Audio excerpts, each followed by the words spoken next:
When I saw this blurb from Gia Coppola, I had to find out for myself. Is Kelly Oxford the new Joan Didion?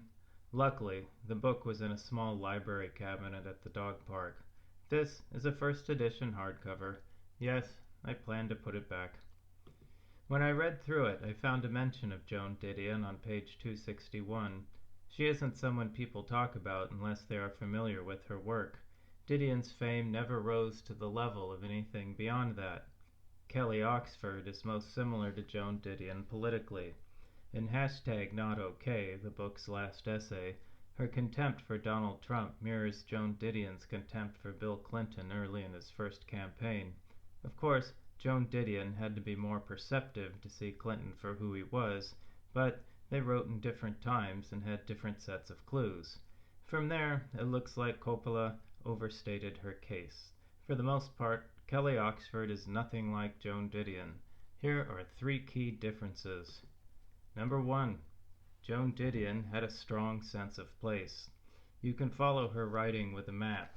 Her steps are easy to retrace, whether you want to buy orchids in Malibu or go to the Esplanade Mall as we did in Oxnard. This is how the mall looked when Joan Didion was there. The link in the description goes to our video on the old channel, which shows how it looks today. With few exceptions, Kelly Oxford's work could take place anywhere. While she mentions Canada and Los Angeles, she is rarely more precise than that.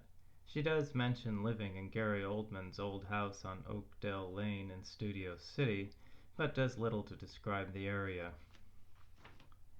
Number 2. Joan Didion explained how things work.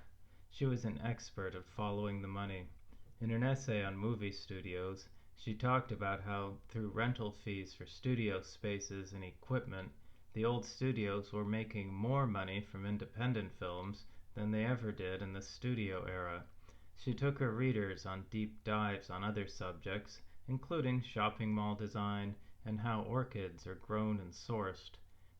Kelly Oxford, in this book at least, does not follow the money or explain how any systems work. The book is about her personal history. Number 3. Joan Didion had a strong religious bent. She was a serious Episcopalian who wrote about her faith, even in her early work.